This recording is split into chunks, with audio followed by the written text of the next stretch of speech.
Hi, everyone. I'm Fran Rosenfeld, the Director of Public Programs at the Museum of the City of New York. Welcome to Is Now When I Should Panic, our live-streamed conversation with cartoonist and artist Roz Chast. As I'm sure most of you know, Brooklyn-born and bred Roz Chast is a longtime contributor and staff cartoonist for the New Yorker magazine and the author of the award-winning best-selling books, including the 2014 graphic novel, Can't We Talk About Something More Pleasant? And more recently, Going Into Town, A Love Letter to New York, as well as the author and the creator of many other kinds of illustrated works, books, and crafts. The Museum of the City of New York presented an exhibition of Roz's work in 2016 called Roz Chast, Cartoon Memoirs, which I had the honor of curating. And we're delighted to be joined now by Roz on this rainy Friday afternoon from her living room in Connecticut. Hello, Roz. How are you? Thank you for being here. Hi. Hi. Hi. It's very exciting. How are you doing as we end week 8 officially of the New York City and New York area pandemic lockdown? Well, it's very strange. Week 8. I mean, time has become very elastic and weird. It sort of bunches up and it stretches out. And in some ways, I feel like I can't even quite remember what life was like before this. It just feels very strange. I think on a micro level, I feel very lucky. I feel fine.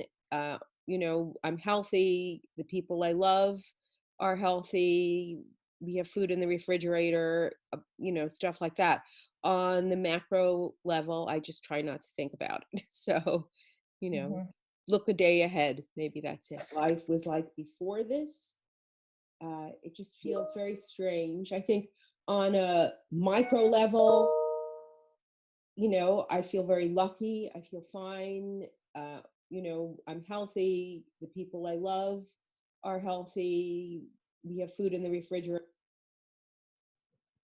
Right.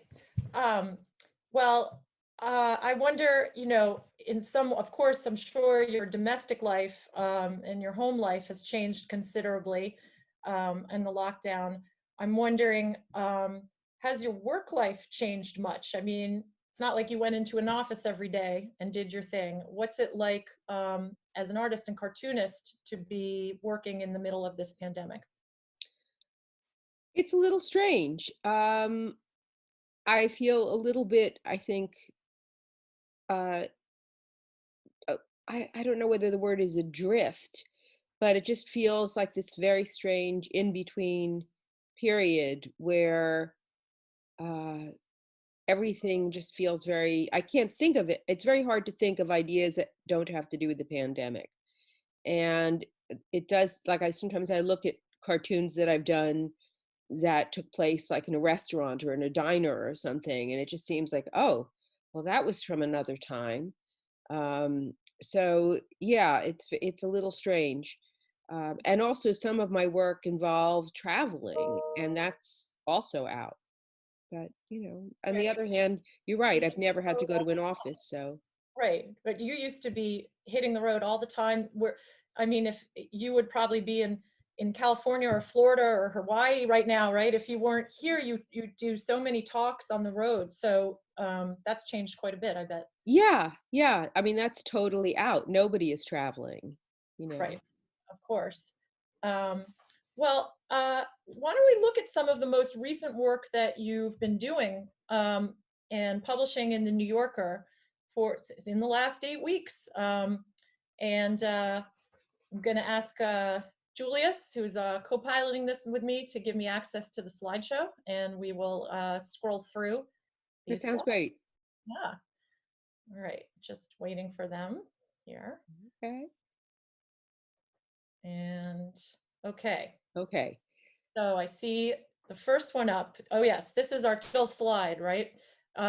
Is now when I should panic. This was in the New Yorker. So was this your first one that you did? Tell us about this cartoon. Yeah, it was actually originally done as a cover. And it had a strap on the side, where the New Yorkers always have the thing, it's called a strap on the left-hand side, the strip that goes down. And I had little bottles of hand sanitizer in it. And this is from the first few days of lockdown. And, the person has hoarded paper towels under the coffee table and a box of ramen noodles and ziti and coffee and canned salmon, and everybody's in little hazmat suits. Um, and the books are, am I too worried or not worried enough? Uh, that basically is how I, especially back then, like how I felt like, should I be in an extreme dither? Does that even help anything? No, it probably doesn't. But Right, yeah, this was from the very first days right. of But the, here we of, are in the Chast universe with the couch and the lamps and the wallpaper and the back of the TV. Uh, yeah. I mean, I'm ancient, not much of an outdoor person anyway, to tell you the right, truth. So yeah, I mean, it's really the same situation as ever, just with certain other, yeah. um, things. So then I'm gonna, let's go forward one. And how is your terror today? Yeah, Okay, this was also from the very first week, and because it just, especially that first week, um, it just seemed like it was a sort of tsunami of everything shutting down, and because it didn't all shut down at once, although it might have felt like that. Like at first, it was. I remember hearing that for some reason the Metropolitan Museum closing just completely shocked me. It was like, what? yeah, And then of course it was like all restaurants are closing and all theaters are closing, and the things that make New York, everything was just like bam, bam, bam. And and then when schools shut, it was like, what world are we starting to live in? So yeah, it was the terror started to increase by the day. right. Okay, and now advancing to the next one. Um, Uh, oh, there we are. Um, I do like making up fake books. I've done that in lots of cartoons, from when I first started drawing cartoons. And so these are some books that you might want to be reading now. Appendectomies made simple. You can do this yourself. You need a very preferably a new X-Acto blade, because they can get kind of dull after a while, and some floss, and then it's fine. It's fine. Anesthesia. You can kind of kill two birds with one stone. The anesthesia plus the disinfectant. If you've got a bottle of gin around. Um, if I say it's a casserole cookbook, because basically I'm not running down to the store for like raspberry vinegar. That's not going to happen. Um, uh, and the joy of not myrtleizing each other, which is formerly the joy of sex, it's just like if you're not killing your quarantine buddy, you're doing pretty well. So, excellent. Uh, okay, let's go forward one. Oh, uh, Jimmy Lowe's, the yeah, classic bookstore. this was another early one. It's just basically everything that you need: the masks, the sanitizers, Xanax, the cheese Danishes, giant novels you've always meant to read, and ice cream. It's what else do you need if you're going to be locked in? And you see these kinds of shops. I mean, I've gone into coffee shops and they're selling masks on the side and gloves. I mean, people are doing a little bit of everything, Oh some yeah, hour. I mean, yeah, people are helping out. doing a business in masks, homemade masks. Yeah. Uh, All yeah, right. So, oh, sorry. Can you go back one, Julius? I skipped over. yeah, Okay. This is brilliant. Going full terrarium. This is, you did this to week 2, I think, right? yeah, yes. This is sometimes how it feels, and it's clearly we're not in a carpeted environment, because as you can see, there's no bathroom here. So we have sawdust, you have your wheel and your canned goods and your TV, and hopefully they're getting some good Wi-Fi in there. But yeah, it definitely feels a little bit terrarium-ish. Yeah. Um, Great. And so I know you've told me earlier that you're still, I mean, you're on your same work schedule vis-a-vis the New Yorker as ever, right? You submit Yes, your batches every week for Monday yes. and then etc. Everything we've seen so far has been published in New Yorker, but this one you just put out on your Instagram, right? Yeah, I've in the last few years, I've Instagram is it's a lot of fun. It's very visual, it's only visual. And there's a lot of artists I like on it. But anyway, this one I posted because one of my kids, who's 29, said something very uh, I thought sort of profound and poignant to me. He said, "It's like we all got old at the same time." And it, I know, like, clearly I'm not young, but I think what he was sort of saying was that uh, we all got old in the sense that, like, our worlds have gotten so much smaller. You know, um, like for me, thinking like, okay, am I going to go to the drugstore today? Am I going to go to CVS today? And it's like, maybe I don't want to chance it. I won't go to CVS today. Uh, the world becomes very small. It's like, what am I having for dinner tonight? Yeah. Um, or for me, it's like, is it 1 o'clock yet? But your world. I'm not doing what I used to do, but it's like everybody. It's like Yeah. if you're 29 or 23 or 43 or 63, it's like we've all gotten, old at the same time. It's very Well, are strange. we all aging in place? Is that what they mean? I guess we are, Yeah. but yeah, we're all aging. We don't go out and do stuff much. I mean, I'm up here in Connecticut. I don't go into the city. I barely leave my house. Mm, I don't even go to like a friend's house. right. Well, you're being responsible. That's good. Yeah. Um, all right, let's go forward one. And so Uh, now we're going to look at some older pieces. Um, yes. but the end is here, and I don't think, you don't need to be a rocket scientist to notice that there are some, shall we say, major continuities in some Yes. of your pre and post COVID work. And I'd love to hear you, friends have said to me who've seen your work in recent weeks, gosh, her characters have been preparing for this catastrophe for decades. So how do you see the continuity here in how you've seen the world? Well, You I don't th- need I to be think a rocket yeah, I scientist think to notice that there's some, shall we say, I'm major getting some continuity feedback in here. some Yes. of your pre. Are you getting this? Yeah. I am Okay, that's better. visible Um, up. yeah. Sorry, technical glitch. Yeah. Uh, I think I've always been kind of a fatalist, a little bit, or a worrier. I don't know what you would call it. Like just feeling like things could be worse, and they probably will be.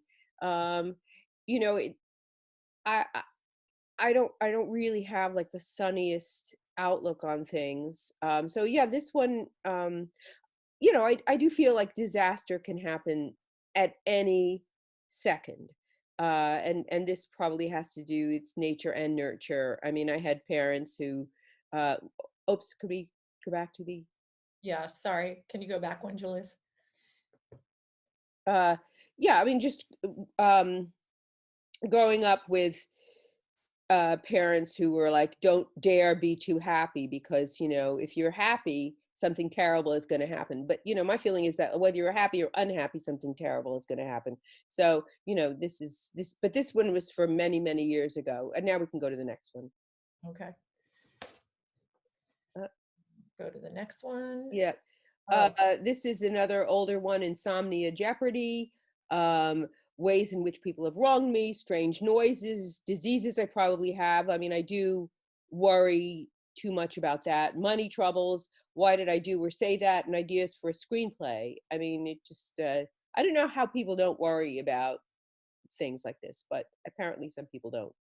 Um, Right. ne- Next one. um, Oh, and this is another earlier. This is from maybe 2 or 3 years ago. It's a tombstone gag. Obviously, I can't believe I ate all that kale for nothing. Um, you know, there. This I'm including it because I think there is something really funny about one thing I do notice in a lot of people's posts and what I've read about is now that we're all under lockdown, uh, that kind of thing, and I always think of it as we were talking about this earlier, orthorexia, which in my mind is kind of anorexia cloaked in a kind of like, I don't, it's like, you go out to lunch with somebody and, you order the grilled cheese and they order like a kale salad with no dressing. Because it's not because they have an eating disorder, it's because kale is healthy. So I think that like that kind of almost insane uh, insistence on eating only the quote healthiest things and the guilt about not eating healthily. Some of this in a pandemic, it's like, what is in my cabinet? Let's see. It's macaroni and cheese. It's a can of salmon. We just can't. The priorities are a little bit different. yeah. So And this we'll is come to a piece a little later in the slideshow where you are kind of staring at what is in your pantry and make yeah, what you have and found objects. So I think it's a running theme in your work. yes, yes. Yeah. Let's go forward to the next one. And this is an older cartoon, probably about 3 years old or so. But this really sums up how I how I was brought up, which is don't be too happy ever, because that tempts the fates. And the man was too happy. He jumped off a chair and he broke his metatarsal. I was too happy. I was running down the stairs and then I banged my forehead into the something or other. I mean, people, my parents were filled with stories like this. Somebody was too happy and they either died or they got injured in some way. Right. So, just make sure that that you keep that in mind with every step you take. Right. Well, So nobody yeah. can say that you didn't worry and prepare by worrying. So, Yeah, so then it would be sort of your fault. But of course, you know, they're always going to be right in a way, but I think that we just didn't know that it was going to happen like this. mm, Although, I mean, a lot of people were saying that um that a pandemic was in the cards. true. No, it's Uh there are lots of books that I've seen, written in the 90s where people were predicting something like this. But, I have to admit that when I first started hearing about this virus, I just did not take it seriously because there were so many. There's always sort of alarmist things on the news about, the Zika virus and SARS and Ebola, which I did worry about, but I also sort of knew it was crazy to worry about it because whatever. Um, Even though I did worry about it, but I just at first did not think that it was something to seriously worry about. And I do remember, the day where things shifted for me. mhm. Um, Well, that's a good and segue to the next slide because this is yeah, shows you in your new reality the next day. Just yeah. yeah. This was done kind of early on in this. And, uh, you know, I- one thing that is a kind of, I have to say, it's a little bit funny when there's a disaster and the news channels have to figure out some either music to play when they're going to be talking about whatever disaster is happening, um, or the graphics that they choose. And it's sort of like I start to become aware that like, oh, so when they're going to be talking about, I remember noticing that in 9/11, and also with this, when they're going to have like a kind of special report, there's a certain kind of serious and somber music. But with the coronavirus, there was originally this graphic of the virus that was turquoise and red and white.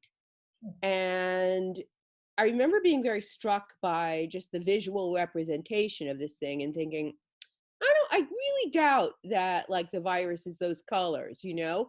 And it didn't really come through very well in this. But then in about a week, I think they got bored with the turquoise and the red and they started varying it.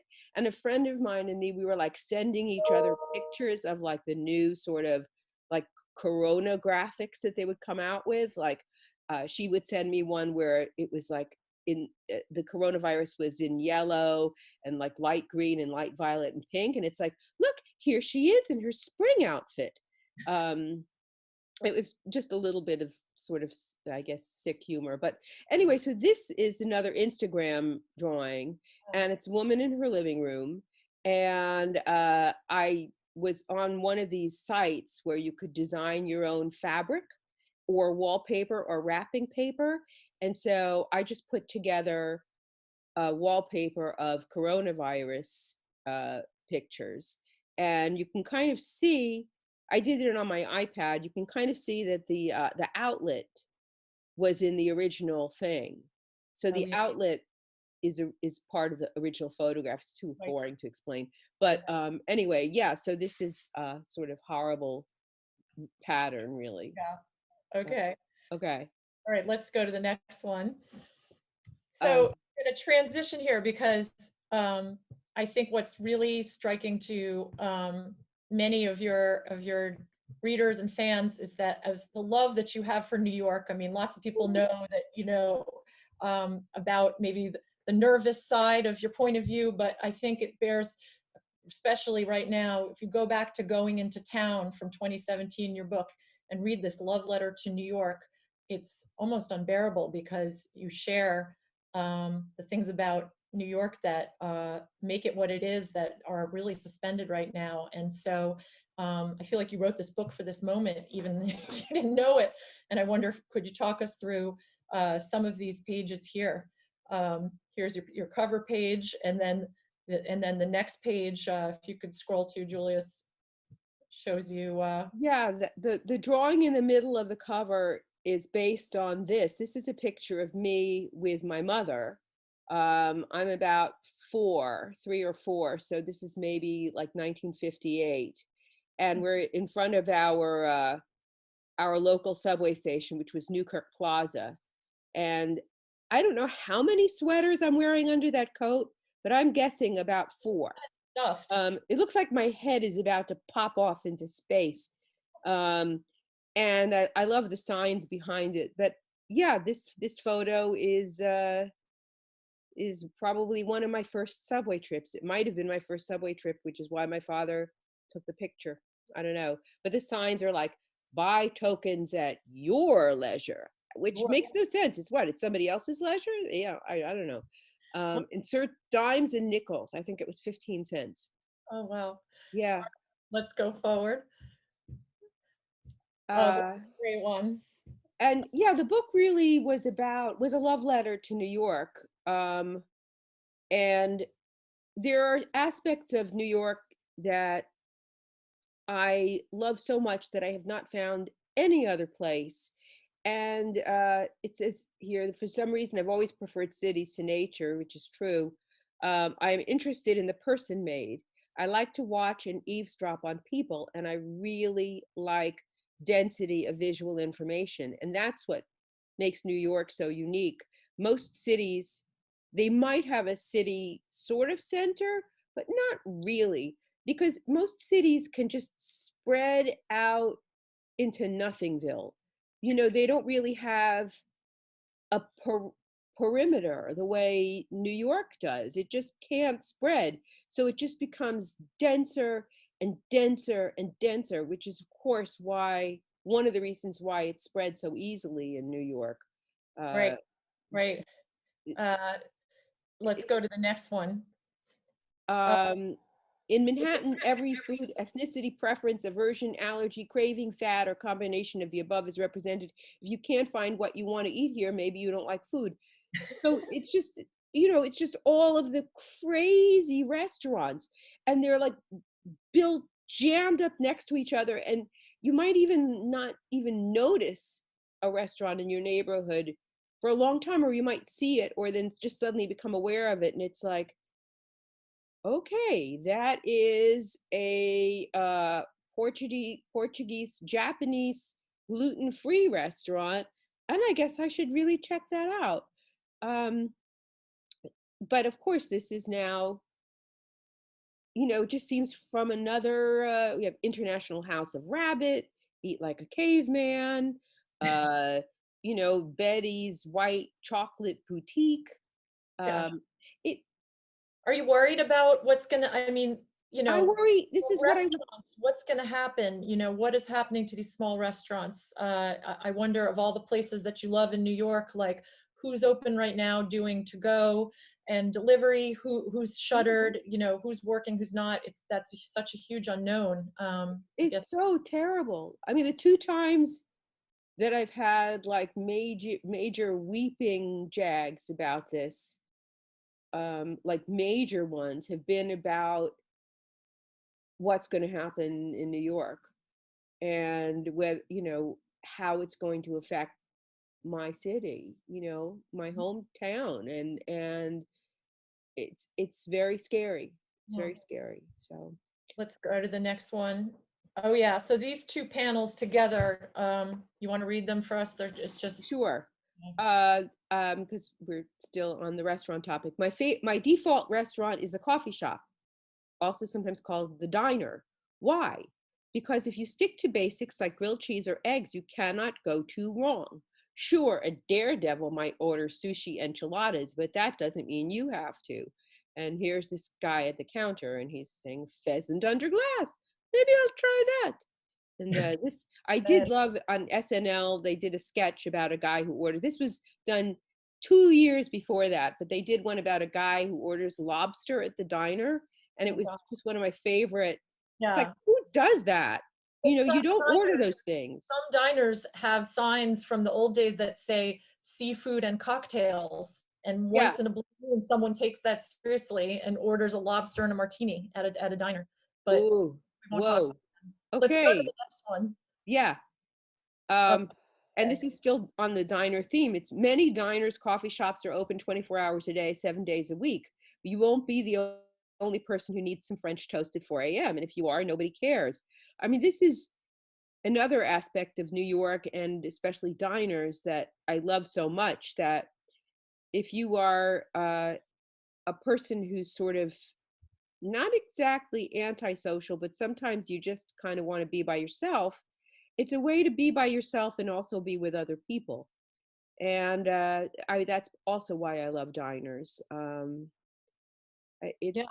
It's just a place where you can be with people, you can eavesdrop on them, um, and it's not too boisterous. It's like there's some restaurants where if you're alone, you might look around and you see, I'm the only person eating alone here, and it could make you feel a little bit sad, but not at a diner, you Yeah. know. Well, we were talking about where these places where you can be alone together. Yeah, Uh, you're cozy, you're in public, and you're alone. Very strange, unique blend of circumstances. I think the next slide, if you go forward, please, will. Oh no, this is on shopping. yeah. But yeah, but that's true. I mean, E.B. Alone White, with ob- I was just going to say that E.B. White wrote about that in his wonderful book, Here is New York, um, where he talked that New York offered the gift of loneliness to those who desire such queer prizes. And he uses the word loneliness, which is always sort of, uh, it stayed with me. It wasn't like aloneness or solitude, which sounds a little bit too much like Walden Pond and makes me feel a little bit antsy and like icked out. Um, I mean, he says it for what it is. It's like loneliness is not solitude. Solitude is like, I am me, I am with myself and calm, I am this and that. And loneliness seems like, I don't know, it just seems like a bigger thing. Loneliness might incorporate solitude. And it's also admitting that you yearn for your human company, but maybe you don't want to make all of the sacrifice. It's just a much more wonderful word. Have you And I admire him for using it, for saying it. read that book by Olivia Lang, The Lonely City? No, I haven't. I Oh, think I have it on my cool Kindle though. essays. Yeah, Is on it that good? point. Should I Oh, it's read it? cool. Yeah, a collection of essays about artists who embraced and worked with the concept of loneliness in New York. Yeah. Oh, that sounds great. This slide is, it has to do with a wonderful store that I love. I don't know if it's going to be there. It's in the garment district, uh-huh. where it's just, you go in and it's like a million kinds of like ribbon and trimmings, and it's just the best thing in the entire universe. It, I just love it so much. Yeah. Just being able to go in, and it's all kinds of, like, I don't even know what I would do with this stuff because I don't make my own hats. I mean, there's like millinery supplies, and it's just very visually wonderful. Yeah. All right, let's go to the next one. Oh, all right. So this you created in 2016 for our exhibition, and it was giant. It was a mural. What was it? 10 by 12 feet. Yes, it was The opening nuts. wall. It Yeah. was absolutely crazy. Oh my Um, God. So great. You made it in like 3 days. in 2 days. 3 days, and there was a ladder, and like we have a wonderful little movie which we don't have here. I still have that on my computer, where it's Yeah. just, yeah, over 3 days, and I worked like 6-8 hours a day, just black. It was black and white, and acrylic, and then I redid it in color. But it was wonderful because it was projected, and I thought I would have time to sketch it out first, but I didn't. I realized I was going to have to work very directly, and I did, and it was just like the kind of thing where in my head I was praying while I was doing it, because I realized there wouldn't be a way to start over, that it just had to work this first time, and it did. I remember just being like so happy when it was done, and that it didn't like completely screw up. But yeah, this is a picture of the subway, what used to be this, what that kind of, I liked this. I mean, I hated the subway, but I also kind of liked it because, first of all, it's a very efficient way of getting around, very fast, and I like looking at people, and I liked that in New York everybody rode the subway. I mean, you'd see like Wall Street guys and homeless people and tourists, and especially in the last few years, sometimes I would take the subway very, late at night, like, midnight or 12:30, and I'd see women, you know, and it would be crowded, and I would think, this is pretty freaking great that, like, I can take this public transportation at midnight and the place is packed and there's women on the train and I don't feel unsafe, Yeah. and it wasn't always like that, of course. I mean, I grew up in the city in the 70s and, in the late 60s and in the 70s, and it was not like that when I was a kid, when I was a Yeah. teenager. It was very scary and I would not have done that. So that was kind of a great change. What's so striking to me about this piece, even when you create it, is that the one word that leaps out to me about the mood here is that it's cozy. And cozy is like sort of the last word most people would attach to a crowded New York subway. And of course, right now, this is an absolute anathema what these people are doing, right? They're just Yeah. mindless, next to each other. There's no social distancing at all. But like pre-COVID, this is a kind of, yeah, they're riding the X train. It's the unknown, Yeah. that's terrifying. But there's a domesticity and a coziness here, which I think very few people, unless they're diehard New Yorkers, will be able to appreciate about the subway. Yes, And it feels, it but feels, also, yes, but also, nobody is barging into anybody's personal space. Like nobody's going, "Ha, how are you today?" You know, like that happens when you travel, and it that happens to happened me sometimes. It happens like when I'm in the elevator with somebody in a hotel, and it's out of like, out of town, out of town. out of town. It's like, just don't talk to me. I'm not really ready to talk to you. I don't really want to talk to you. Like, and I'm not unfriendly. It's just that I don't want to. I just don't want to. So here, everybody is together, but everybody is doing their own in their own little worlds, and it's fine. Yeah, Fine. yeah, That's how we like it, you know. yeah. So Very well put. yeah. Let's go to the next one. Okay, here's a big transition because now we're going to finish the conversation by looking to some of your work and crafts Yes. rather than cartoons. And one connecting thread between that image and this one is the subway sofa was our first image in the exhibition. We ended the exhibition with this incredible rug that you made. And this is also a cozy image of people, someone alone in his world, but he's in his home. And who is he and what's going on here? Okay. This is a hooked rug. It's about maybe 4 3/4 feet by, no, maybe 4 feet by 5 feet, something like that. Um, and it's a image of my father, and he loved to have these brunches where he liked to take everything out of the refrigerator, even if he only had like a bite of it. And this would drive my mother berserk, because he'd have to take the borscht out, he'd take the gefilte fish out, he'd take the chav, he'd take ham, he'd take a slice of honey cake, and he'd have like a million plates. And she'd say, "George, why can't you just fix yourself a plate and then put everything back in the refrigerator?" And he'd be like, he just he liked to, I think, see it sort of all arrayed in Huh. front of him.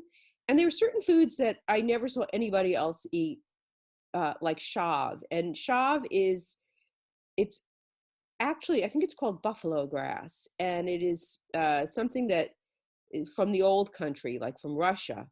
And I've never tasted it. It's one of those foods like liverwurst that I'm actually afraid to try.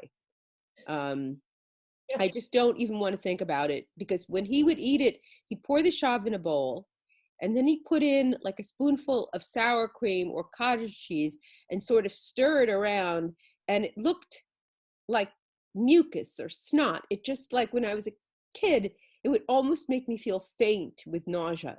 But he liked it. And sometimes he would do the same thing with borscht, but at least with the borscht, the white would make it like some pretty like magenta pink colors, but the chav was very not good. Okay. Um, so yeah, this is a hooked rug. I got really obsessed with this. It's obviously not from any kind of pattern.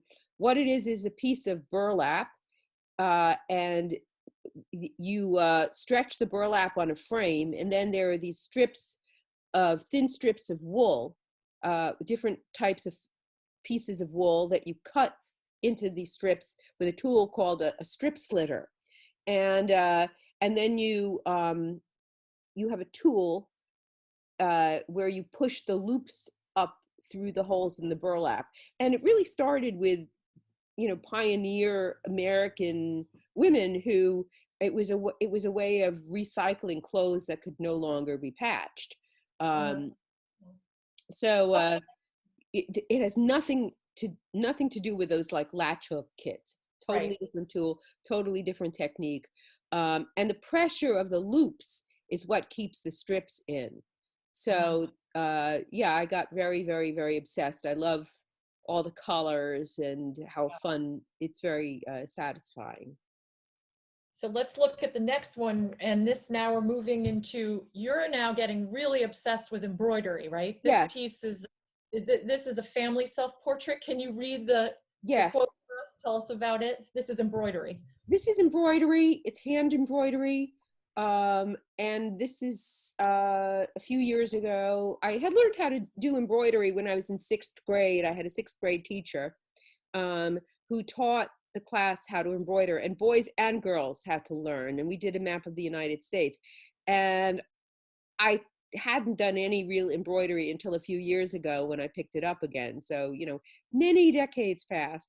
But somehow I still remembered how to do a chain stitch. Oh, I might have done some chain stitching on the bottom of bell bottoms when I was a kid. Anyway, so this is one of my favorite quotes in the world. Okay. When a writer is born into a family, the family is finished. And it's from a Polish poet. I don't know if I'm pronouncing his name right. I'm probably botching it. Czesław Miłosz. I just love this quote so much. So this is an embroidery of that. And it's a little girl, and she has her notebook and a crayon or a pencil, and her parents, and they're looking on her with pride, but it's a little bit scary because really she's going to write what she wants, and it might not always be so great to them. But Can I she's a ask, writer. do you feel like when you wrote your book, can we talk about something more pleasant, that you in some ways finished off your first family? Like, I think like when so I was, dark, this observation for someone yeah, who's written a memoir. I think that it's not when a writer finishes their book the family is finished. It's when a writer is born.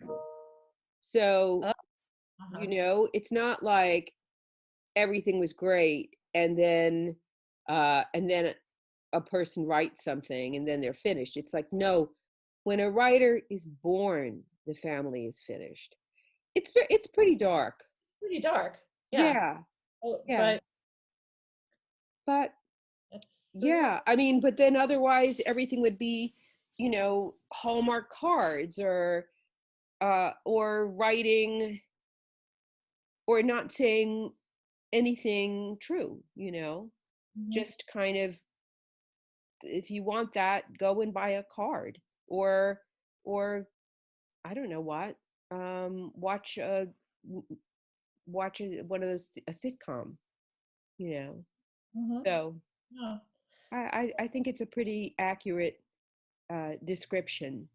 Hmm. Um, She's got her weapon ready. what? She has her weapon in her hair. Weapons are in her hand, huh? Yeah, her weapons are in her hands, basically. Um, and then the last few slides are this incredible recent project, which you've been telling about, that you've only been working on for the past few months. And Yes. tell us just briefly, if you would, what is this project? Talk about working with found objects and what you have, and how this project has progressed over the last 2 months since we've been in lockdown. Okay. This was the first one I did in the series, and I started this project probably about a month before all of this happened.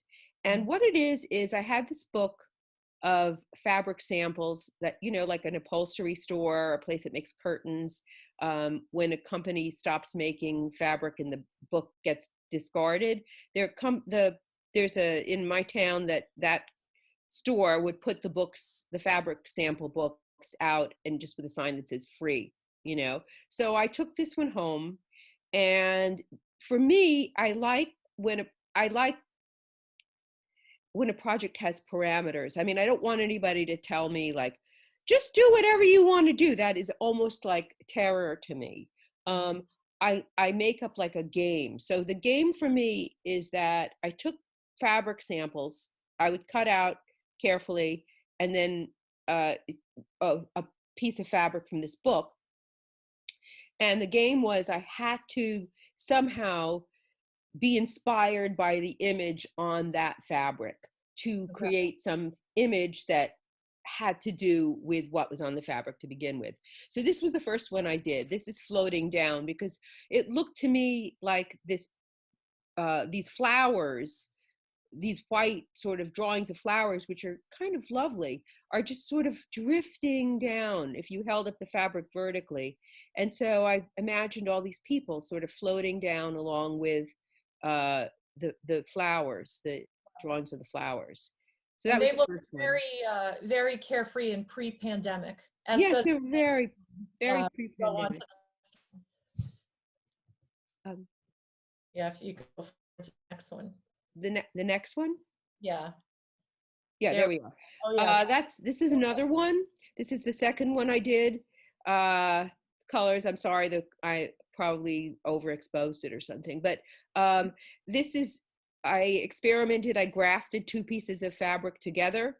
The top fabric reminded me very much of ocean colors, and then the bottom part was another part, which was the sand.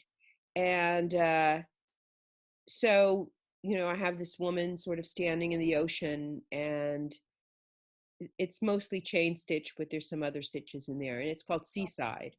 Elaborate. And then the next one, please. I think this may still Uh, be, this is all still pre-pandemic, although this one could be. although maybe it's getting in Yeah, the, you built the wallpaper in. I love that. yes. And this is wallpaper because the fabric reminded me of wallpaper. So I drew, I have a fabric pen, and I sort of sketch it out, and then I start doing it's a little bit like drawing, but with thread for me. Yeah. Um, and yes, these are the pre-pandemic ones. But then you were telling me that about one that you've done that we can't show people today because Yes, it hasn't aired yet or it hasn't been published yet by the New Yorker bought it. But tell us yes, about the one that people can find maybe in the next month or so coming up in the. yes, I yes. mean, I did one that I couldn't show here because, as Francis said, it hasn't run in the New Yorker yet, but it's called Virus. And what it is, it's a fabric sample from the same book of these flowers, these large flowers, and they're all circles. They're not flowers like this. All the flowers are circles, and all I could think of was viruses when I looked at it. So all the flowers became, and I looked up images of viruses on Google Images, and some of them are quite pretty. yeah. Um, and I mean, not bacteria have another look. They're not necessarily round, but most viruses are round, and they have these sort of projections. I know the corona, because it has a crown, has Yeah. little spikes coming out of it, but they all have like little projections, and they're round, and then there's like some kind of business in the middle.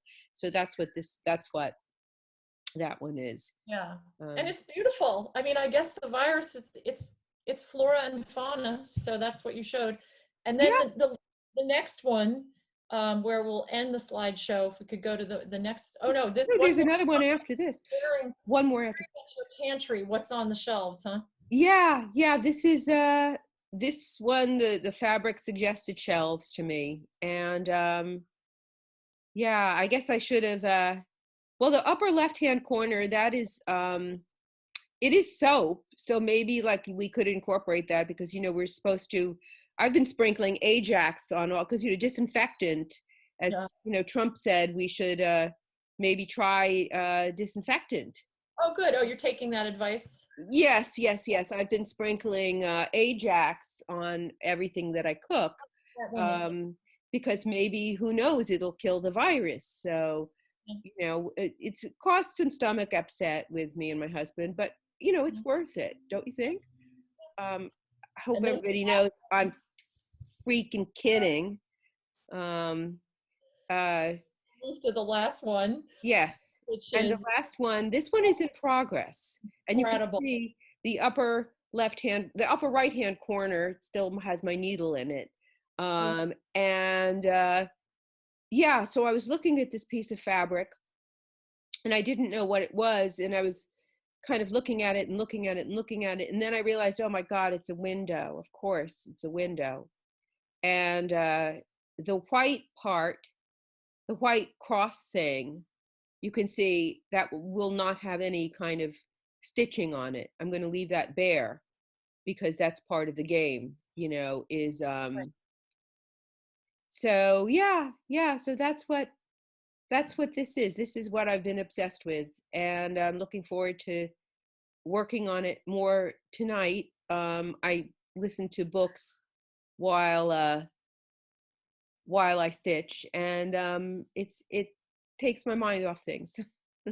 Well, this is an incredibly poignant image, and I don't know, captures in more than what 1,000 words could do about what it's like to be inside right now. But it's just beautiful. We have time to take now some questions from our audience, and so I'm going to invite my colleague, Lily Lesser, who is the museum's manager of public programs. Hi, Lily. Hi.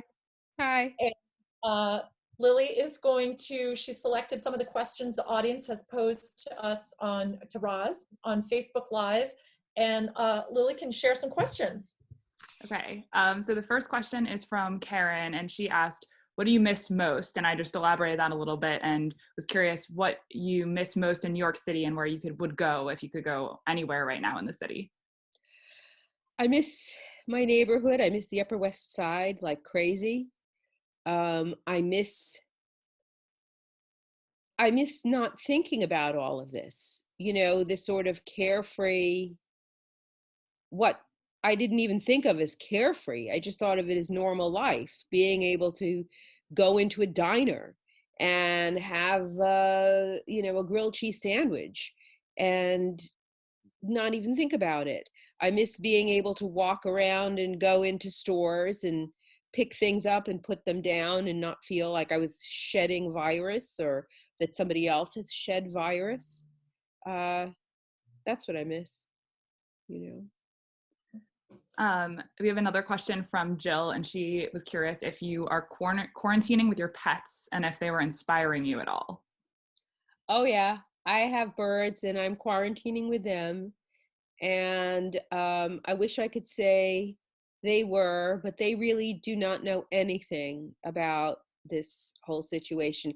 They just think it's so great that mom and dad are home all the time. It's just the best thing. They come out more, they're getting more attention. So they just think it's the bee's knees. You make them sound like dogs. That's what everyone's saying about the dogs. They're parrots, so they are a little bit doggish. Oh. They come out, they walk around, they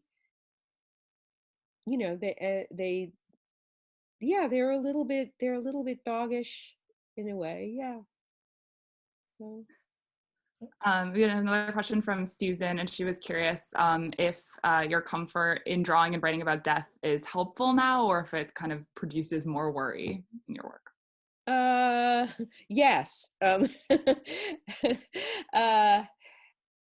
I think this is I have gotten a lot of ideas from this because I think that anxiety for me engenders more ideas than when I'm feeling very calm. And this has certainly,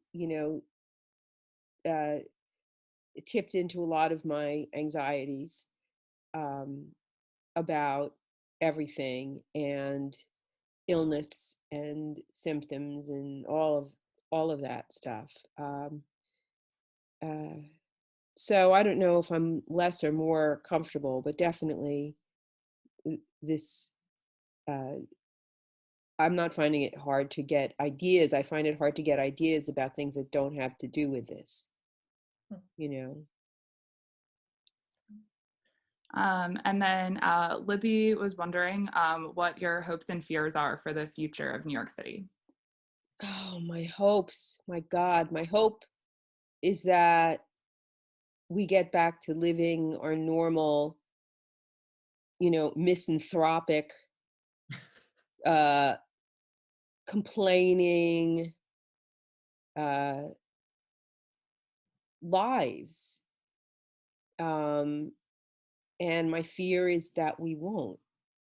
So, yeah, I mean, I'm hoping that my ribbon store is going to still be there. I'm hoping that my favorite coffee shop will still be there. I'm hoping that that weird store in Midtown that seems to sell only orthopedic shoes will still be there. Not because I ever have shopped there, but because I like looking in their window, you know. But, and my fear is that it won't be. So, yeah. We had another question from Sharon, who was wondering what you were reading right now, and just expand on that. I don't know if there's any culture you're consuming, books, films, shows that you would want to mention. Well, lots. Let's see.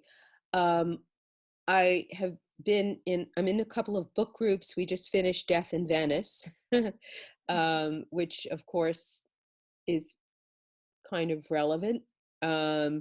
I'm also reading a book called Happy Valley Road about a family with 12 children, 6 of whom turned out to be schizophrenic, which is fascinating. It's nonfiction. I just got Dubliners, a book of short stories by James Joyce that I'm going to start listening to as soon as possible on my Audible. We're watching, I'm very sad that My Brilliant Friend is over. That was like the best thing ever. I just adored the books, and the shows, both seasons 1 and 2, were so incredible. Just loved them. And my husband and I were watching a Ricky Gervais show called Afterlife, which is wonderful, really funny and dark and good. So yeah, we're watching shows, reading. I unfortunately am not really into that many podcasts, but books and shows, I guess. And a question from Beth, which was, what's your favorite medium to work in? Oh, golly. Oh, I guess pen and ink on paper. I'll always go back to that, you know, with watercolor. I love, you know, for me, putting color into something is like frosting the cake. It's like the dessert. It's I just love that. But I like drawing on my iPad. I like doing all the crafts. That's really fun. I think what I like and what I feel very lucky about is that I get to do a lot of different things, so that like the New Yorker knows that sometimes I'm going to be you know, I've done covers. I did a cover that was an embroidery a few years ago. They actually photographed the embroidery. So I feel lucky that when I need to work in another medium, I can do that. And like I've done the Prasanki eggs and the rugs, and I like to switch around a lot. And I think that's one reason why I like working on the iPad, because it's different and it's fun and it changes things up so I don't get bored, you know.